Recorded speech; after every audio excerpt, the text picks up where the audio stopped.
Welcome to Ravensdale Bible Academy.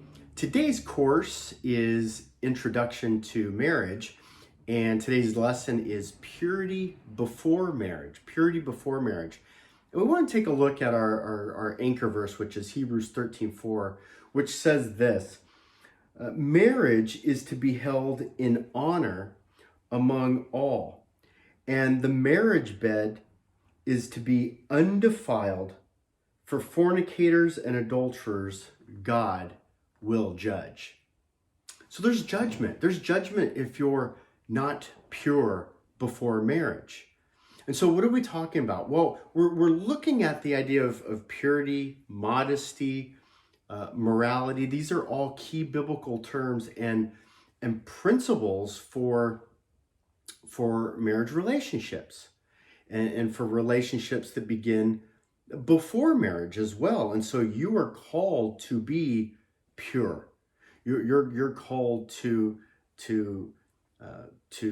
enter your marriage as one who has been pure. So what are we talking about? Well, Romans 13:14 says, do not gratify yourself. Don't gratify yourself in your own lusts, your own lusts. And so there's four key points I want to talk about regarding purity before marriage. The first one is the idea of chastity. Chastity, maybe you've heard that term. It's the idea of abstaining from sexual relationships, remaining a virgin, remaining pure, remaining untouched. The second concept of purity is to be exclusive. And so when we read in the Bible, what is marriage? We see that two became one flesh, two become one. And so these two become one in a covenant relationship. This is supposed to be an exclusive relationship, an exclusive agreement between two people. The third aspect of purity is pure of heart. So not just literally pure, but pure of heart, pure of mind. We see these concepts in Proverbs 4:23. We're told to actually guard our heart. So you think about like a soldier or a police officer protecting, being in front and guarding your heart. Job 31:1 says, make a covenant with your eyes. Make a contract with your eyes that you're not even gonna look with impure motives. Well, what does that mean? Well, Matthew 5:28 says, don't lust. And so your purity begins with how you look and how you allow your heart and your mind to lust and be impure. So before you physically are impure, you can be mentally impure. And then fourth, we look at the concept of modesty. And 1 Timothy 2:9 talks about adorning yourself. And so the concept there is you don't make yourself enticing to the point where you're actually luring others to be impure. Let me be clear.